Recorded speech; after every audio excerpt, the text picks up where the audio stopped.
Damos gracias al Señor por esta oportunidad que Él nos da de estar nuevamente juntos este día. Estamos extrañando al tío Pancho desde ya. Él está en una situación por ahí, así que vamos a esperar si es que alcanza a llegar o de lo contrario, ¿cierto? Vamos a avanzar adelante junto a cada uno de nuestros auditores ahí en la sintonía. Amados hermanos, como ya hemos venido tratando, ¿cierto? Este tema, estamos aprovechando este espacio para hablar acerca de nuestros jóvenes y también, ¿cierto?, rememorar cuando nosotros fuimos jóvenes, cuánto que hacer, cuántos problemas, cuántas situaciones tuvimos que enfrentar y cuánto de ello también se tuvieron que hacer cargo nuestros padres. Así es que papás, mamás, abuelito, abuelita que está ahí en la sintonía, quédese atento escuchando, porque seguramente el Señor desde ya tiene algo preparado. En la edad, ¿cierto?, de 12 a 18, a 19 años, en esta edad en que estamos transitando, dejando de ser niños para pasar a ser adultos, podemos realmente sentirnos interpretados por este canto. ¿Cuántos a esta edad nos levantábamos, así como decía cierto nuestro hermano, para dar gracias con esperanza? Estamos hablando, compartiendo este tiempo aquí en Conversando en Armonía, acerca de las situaciones, de las distintas cosas que afectan o nos afectaron, ¿cierto?, cuando nosotros fuimos jóvenes y que afectan hoy día también a nuestros hijos. ¿Qué pasa con ellos en este tiempo que muchas veces, cierto, la fe se enfría? Nos ponemos un poquito flojos, como que nos relajamos muchas veces porque aparecen tantos otros intereses, tantas otras cosas, tantos otros asuntos que van llenando nuestra vida y que muchas veces empiezan a ocupar un lugar preponderante en nuestro corazón. ¡Qué cuidado debemos tener necesariamente para mirar con atención cada uno de estos fantasmas que se nos acercan para presentar defensa, como dice la Escritura, para dar razones acerca de esta fe, aún, ¿cierto?, en la etapa de la adolescencia o en la etapa de la juventud, considerando que nuestro Señor no nos mira a Él como según la edad que nosotros tenemos. Él solamente nos mira como sus hijos. Somos nosotros quienes hacemos esta segmentación de las edades del hombre. Niños, esta edad decimos de la adolescencia, donde adolecemos de muchas cosas, porque estamos en un constante proceso de cambios, como hablábamos con el tío Pancho la semana anterior. Muchos cambios son los que se vienen sobre la vida de los jóvenes. Por lo tanto, no es un tiempo fácil, pero tampoco es el tiempo más difícil de la vida. El Señor nos mira en este tiempo como sus hijos. Decíamos hace unos programas atrás, conversando acerca de esto con nuestra hermana María Soledad el día viernes, tenemos que considerar a los jóvenes en el contexto actual. ¿Cómo les vamos a poder entender a ellos en sus distintas situaciones? ¿Cómo vamos a poder responder a todas sus inquietudes, a estas cuestiones de la vida que de alguna manera les provocan tantos cambios, tantas interrogantes y muchas veces tantos trastornos en la vida de un joven? La vida de un joven es un tiempo de decisiones, donde la vida nuestra puede quedar marcada para bien o para mal, ya sea por aquellas decisiones que tomamos a título personal, o por el consejo que recibimos de otros, o por la cobertura que tenemos sobre nuestra vida, que proviene de otras personas o de nuestro círculo cercano, de nuestro papá, de nuestra mamá, de nuestro abuelito, de la abuelita, del primo, del tío, de un profesor, de un amigo, de un hermano de la congregación. Recibimos palabra durante este tiempo de nuestra adolescencia y nuestra juventud? ¿Y cuánto de eso, de esa palabra que nosotros escuchamos, puede llegar a provocar cambios tan profundos en la vida nuestra que van a marcar en cierta medida nuestra fe, nuestra conducta y nuestro comportamiento y nuestro desarrollo y tantas otras cosas, y la familia o la vida que en el Señor, cierto, podamos construir? Decíamos entonces que si nosotros, los adultos, quienes ya hemos transitado por ese camino, no logramos entender el contexto que están viviendo nuestros jóvenes hoy día, no buscamos un poquito para conocer las razones de por qué esa conducta, de por qué ese comportamiento, créame que nos va a ser un poco más difícil.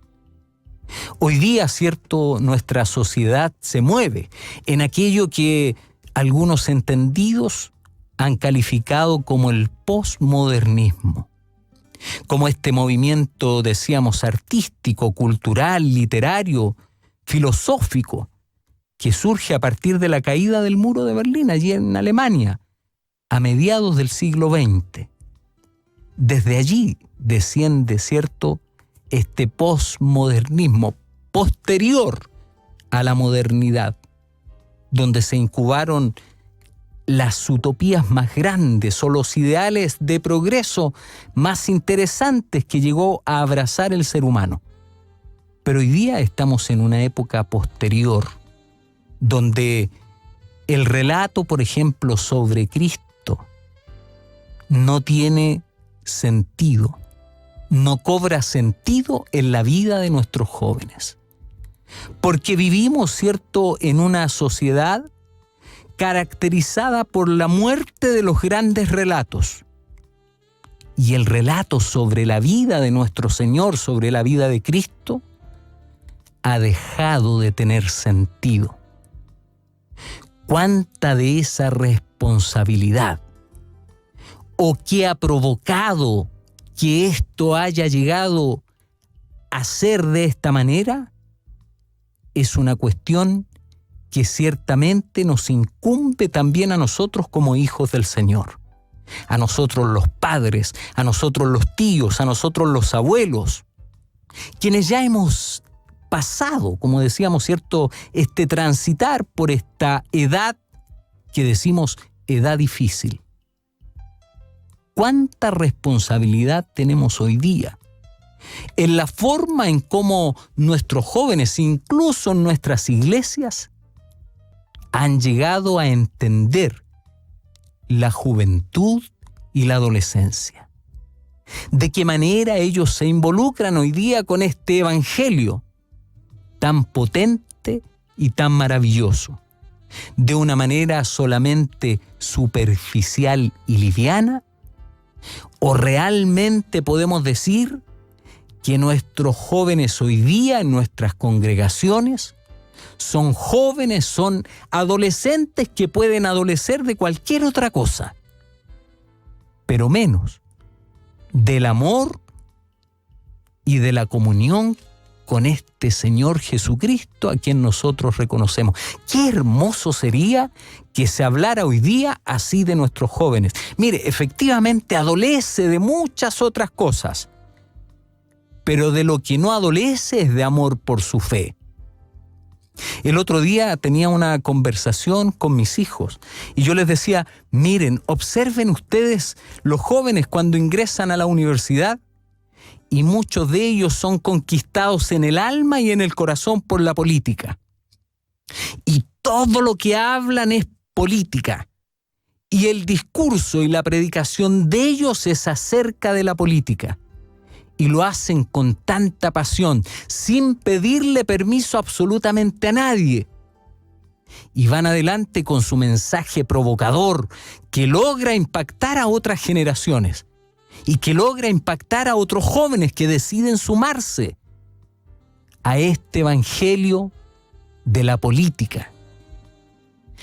¿Cuántos jóvenes hoy día provenientes de iglesias, de congregaciones que participaron en la escuela dominical, que tuvieron un profesor, una profesora, que escucharon palabra del Señor de parte de sus padres, de sus abuelos, de su entorno, y que luego se han encaminado en la búsqueda de una carrera profesional y están siguiendo estudios superiores, pero han abandonado la fe.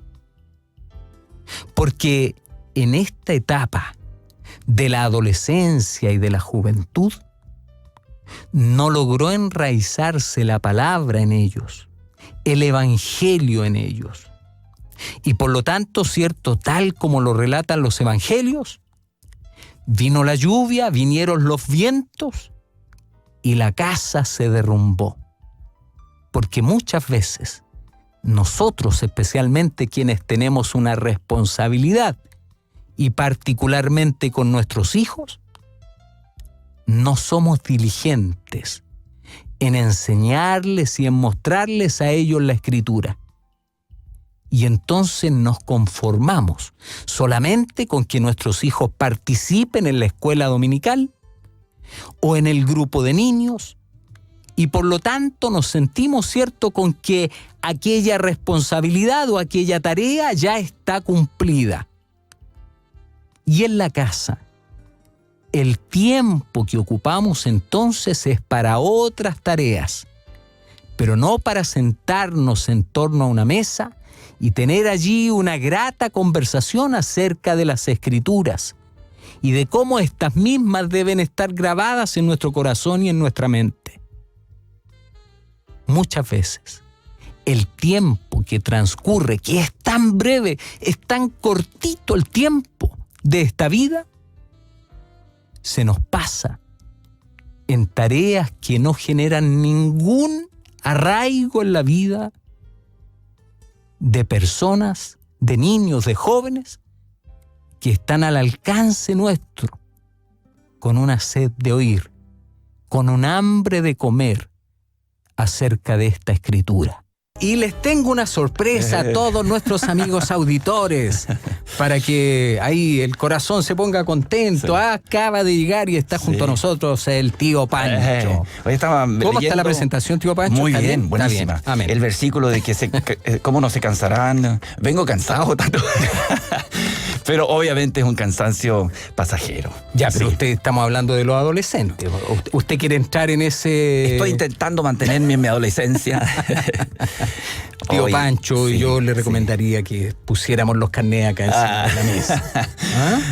Pero como uno vivió esa etapa, también, y eso es importante que los papás, los adultos entiendan, nosotros a veces nos olvidamos como que nunca hubiéramos pasado por la etapa adolescente y exigimos a los hijos cosas que tal vez nuestros padres nos exigieron a nosotros, pero que nosotros de alguna u otra manera quisimos evadir. Entonces, eso es muy cierto. Nunca estoy de acuerdo con justificar las conductas de los adolescentes, pero sí entenderlas, porque si yo las entiendo, sobre esa base puedo trabajar mucho mejor lo que es la crianza de un adolescente. Es mi perspectiva.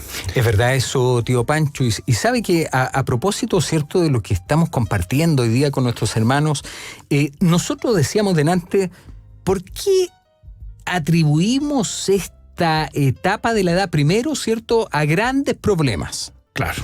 Y luego les decimos más encima, cierto, adolescente. O sea, adolecen de un montón de cosas. Pero hemos visto en la vida que adultos... Si fuera así, ¿cierto? Siempre vamos a ser adolescentes. Adultos adolecen. Sí.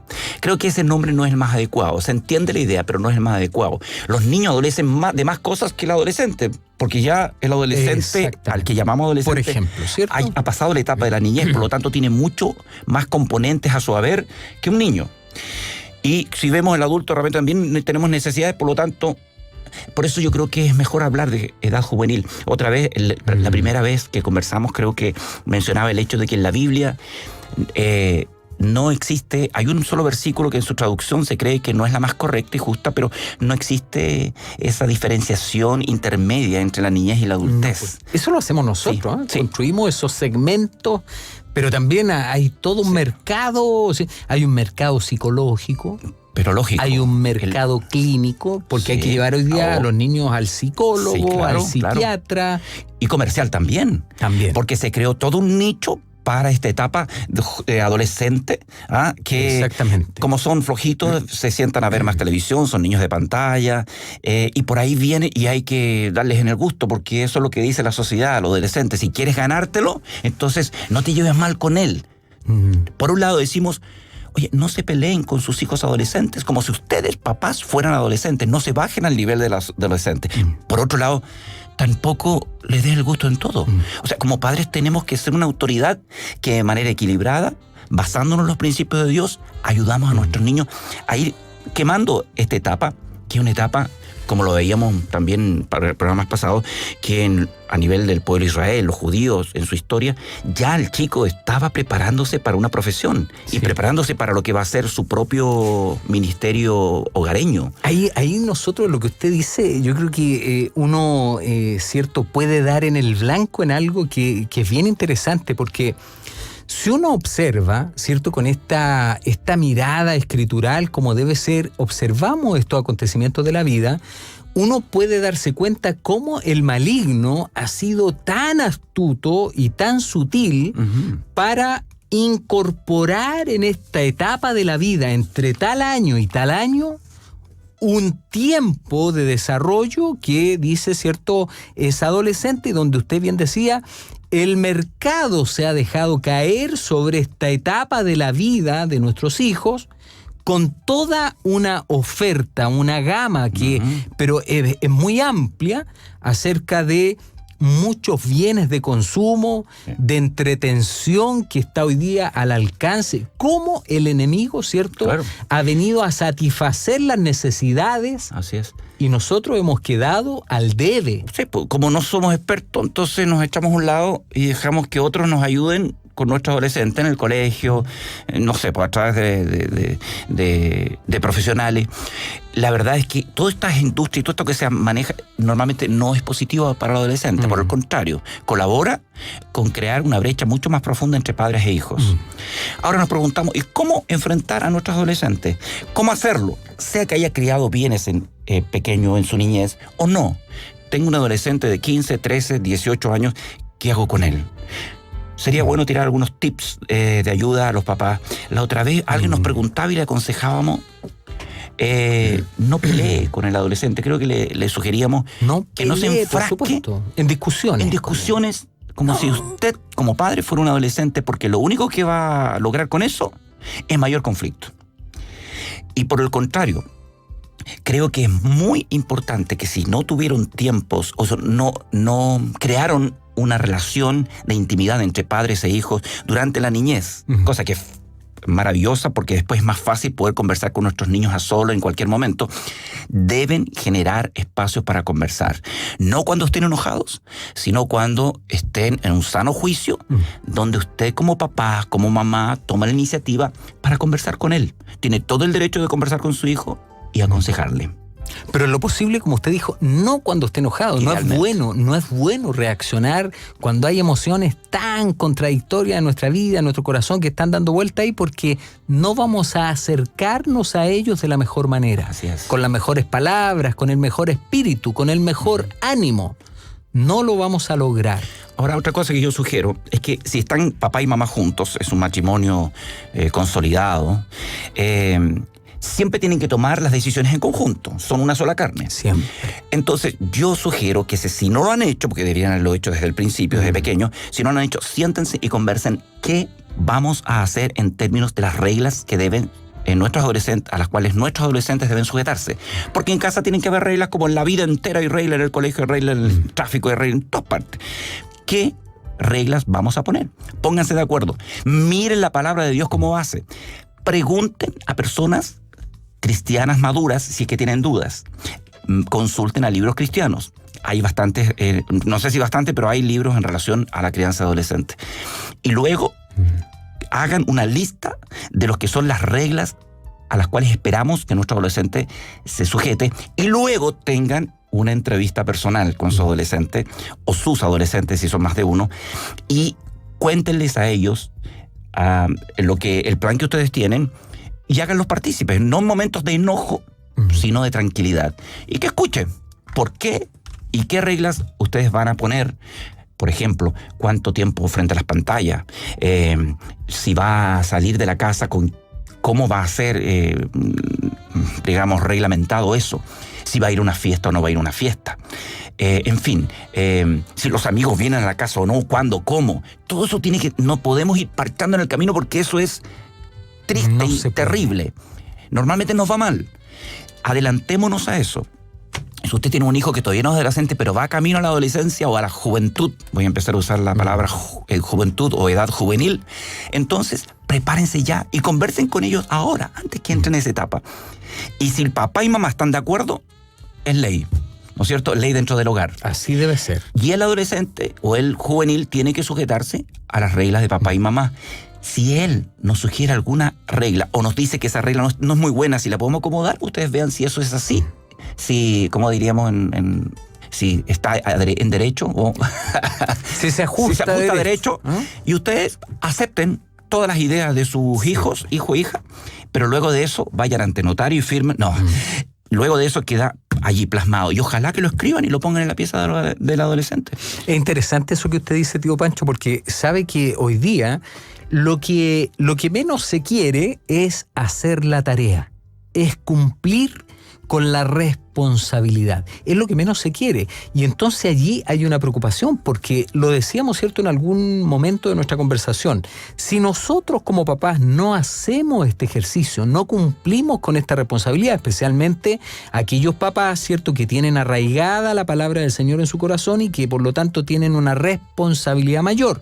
Si no lo hacemos, otro lo va a hacer, otro, ineludiblemente, inevitablemente, otro lo va a hacer. Y probablemente no tiene los principios de Dios. Lo más probable. ¿Sabe usted que a propósito de esto, ayer, cierto, mientras veía con uno de mis hijitos las noticias, nos enterábamos que un joven en Estados Unidos, en un campeonato que se hizo de estos juegos, cierto, electrónicos, particularmente, cierto, de uno que hoy día está en todos los televisores de los niños casi a nivel planetario, porque todos lo juegan, dice que no es violento, pero hay una violencia ciertamente solapada allí en el juego. Bueno, y un chico de 16 años pasó a la fama porque se hizo inmediatamente millonario luego de haber jugado, ¿cierto?, una cantidad de horas impresionante, y por lo demás él resultó vencedor junto con, en relación a otros muchos niños que estaban jugando. Y entrevistaban a una de las mamás y decía,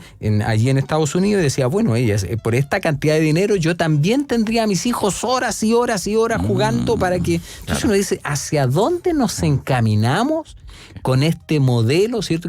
Porque claro, es un modelo económico donde está el dinero puesto allí al frente. O sea, la meta de nosotros como papá o de nuestros hijos es alcanzar no esa copa, cierto, ese trofeo, ese galardón, sino que ese saco de dinero que le va a reportar tal o cual actividad.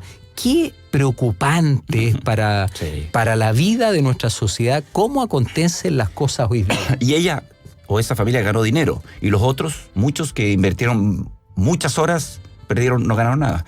Absolutamente Solo han ganado cosas para perder. ¿Quién gana al final, cierto? Exactamente. Dice, buen programa. Buen programa. Dice, mire, qué bueno, podemos... dice, buen programa. Súper cierto. Y solo es nuestra responsabilidad, pero donde estamos tratando de lograr metas, el mejor el mejor equipo, y en fin, dice. Pero debemos acercar a nuestros niños y jóvenes a Jesús. Jamás la vida en familia es la que se perderá. Cada día más, gracias, dice, espero que un 15 o un 50% nos haga sentido. Mira.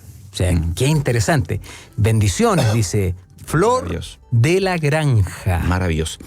Mira, otra sugerencia, otro tip que creo que es importante tener en cuenta para quienes son o somos padres cristianos, es el hecho de que la iglesia cuenta con recursos físicos, hablando del local, pero también con personas que tienen dones, entre ellos el don de la enseñanza.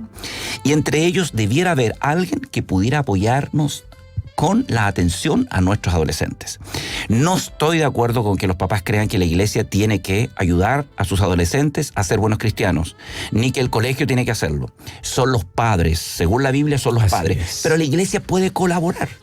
Y los grupos juveniles en la iglesia, los grupos de jóvenes, son fantásticos si tienen los líderes adecuados y los padres contribuyen haciendo que sus hijos participen, o por último, si no existe, los mismos padres crean un espacio.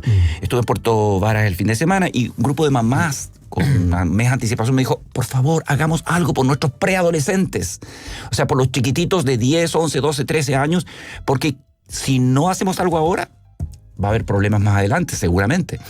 Y creamos entonces un grupo de chicos que se van a reunir periódicamente para poder juntos disfrutar lo que significa del aprendizaje cristiano de una manera muy práctica. Esa es una ventaja que los creyentes tenemos y hay que aprovecharlas, porque muchas cosas que uno les dice en la iglesia son las mismas que el papá o la mamá le dijo en casa, pero suena distinto para el chico. Y muchas veces está dispuesto a aceptar lo que ese líder en la iglesia le dijo y no lo que su papá le dijo, aunque sea lo mismo.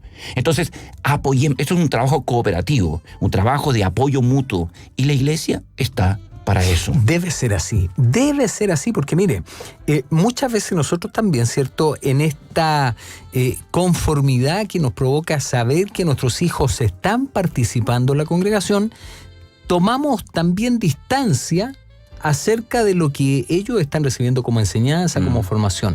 Un papá, una mamá en el Señor comprometido con la formación de sus hijos nunca debe ceder esa responsabilidad ni ese lugar donde el Señor le ha puesto.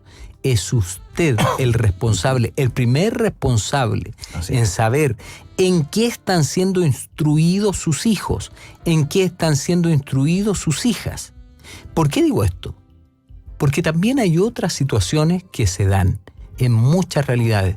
Conversaba hace unos días atrás con un hermano, auditor, cierto, frecuente de la radio, y él me contaba acerca de una situación de abuso que vivió en la iglesia a propósito que la mamá lo dejaba solito allí, cierto, en el grupo de niños de escuela dominical y todo lo demás, y tomaba, esto que decimos nosotros, tomaba distancia. O sea, no tenía los ojitos puestos. ¿Qué le está pasando a mi hijo? ¿Qué le están enseñando? ¿Qué le están haciendo? Y esa es una responsabilidad nuestra. Así es. Independiente, otra vez entonces, sacando de ejemplo eso, de que la iglesia puede proveer un espacio y que yo lo puedo enviar para que le ayuden a mi adolescente o a mi hijo, a mi hija, como a nosotros como padres. Yo no debo perder el contacto con mi hijo. Así debe ¿sabe? ser. Y esta es otra sugerencia. Pasen tiempo con los adolescentes. Yo sé que con sus hijos juveniles, yo sé que hay que trabajar. Yo sé que en casa hay muchas cosas que hacer. Pero ¿saben? Podemos comer más simple y podemos tener un ingreso tal vez un poco menor. Si eso se puede con el fin de pasar más tiempo con los hijos, saben, ustedes van a ganar y no van a perder. Es mejor, dice la Biblia, un plato de verduras donde hay paz que una mesa donde hay buey engordado y donde hay discordia. Entonces, no podemos delegar la responsabilidad de enseñar, de mostrar, de corregir. Y para eso tengo que estar con ellos, no puedo abandonarles. Cuando ellos se vayan de la casa, usted va a cumplir una parte, porque no van a dejar de estar en sus vidas, pero una parte importante de la vida. Pero antes que se vayan, ¿qué están entregándoles? ¿Qué herencia le están entregando? Y no me refiero a la herencia monetaria o material, me refiero a la mayor herencia, que es la enseñanza de principios sólidos en la vida de ellos. Por lo tanto, pasar tiempo con los hijos me permite hablar con ellos, me permite corregir situaciones, me permite conocerlos, que ellos nos conozcan como padres mucho más profundamente que antes, me permite desafiarlos, llevar juntos un programa como padres e hijos. Podemos hacer deporte juntos, podemos visitar enfermos, podemos, qué sé yo, dejen de sermonear, y eso lo dijimos en el programa pasado, dejen de darle sermones a los chicos, ni darle bibliazos. Comencemos a enseñarles cuán maravilloso es ser obediente a los principios de Dios con nuestro ejemplo, pero luego también mostrándoselo con palabras los más dulces que podamos tener y poseer para ellos. Qué difícil pasar la barrera del ejemplo, ¿eh? Porque tenemos que ser ejemplo de vida para nuestros hijos, a quien ellos primero miran. Claro, y el adolescente ya nos conoce porque tuvo con nosotros 12 años ya. Sí, entonces no podemos engañarlos. Por eso el ejemplo del padre y la mamá, padre y madre tiene que ser siempre, desde pequeños. Siempre. Pero si me equivoqué, si he sido un mal ejemplo y mi chico juvenil me dice, ¿sabes qué, papá? ¿Qué me vienes a decir eso a mí? ¿Y tú? ¿Ah? ¿Cómo te has portado aquí y allá? Entonces es el momento de pedir perdón a Dios y luego ir donde mi hijo o hija o mis hijos, reunirlos y pedirles perdón a ellos y decir, desde ahora en adelante mi compromiso es ser el papá que no fui como Dios me lo ha pedido y comenzar a hacerlo desde ya. Y eso puede darle sentido también a los hijos y puede ser una lección muy potente también. Aún nuestros errores pueden servir para bien, siempre y cuando nosotros seamos honestos. Eso tiene que estar presente en cada momento de conversación con nuestros hijos. Mire, hay una auditora que nos ha escrito, dice, buenas tardes, hermanos de Armonía. Hermosa palabra del Señor. Me reconforta, dice la bendita palabra. Me alienta en el Señor. Tengo una hija de 18 años, en el cual ha sido criada en los caminos de Dios y en su juventud no camina, dice en el Evangelio. Es difícil, doloroso ver que un día Dios la usó en las alabanzas y hoy no participa. Mi ruego y clamor a Dios por ella, mi fe y la certeza que Dios cumplirá sus propósitos en ella. Sus promesas son fieles. Alabado, dice, sea nuestro Señor. Bendiciones, mis hermanos de Armonía. Les saluda la hermana Lorena. ¿Cuántos papás, tío Pancho, estarán en situaciones como la de nuestra hermana? Y yo quiero decir que hay dos caras en esta situación que nos plantea la hermana Lorena. Número uno, el pensar de que eso de caminar con el Señor, de pronto tenemos que explicarlo un poco. Pero ese lenguaje es muy común entre el mundo evangélico para decir que el niño fue a la iglesia todo el tiempo. Porque para nosotros ser cristiano y evangélico, no para nosotros, pero un alto porcentaje la generalidad, es ir al templo. Claro. Y eso es genial, es una bendición que no debemos perder.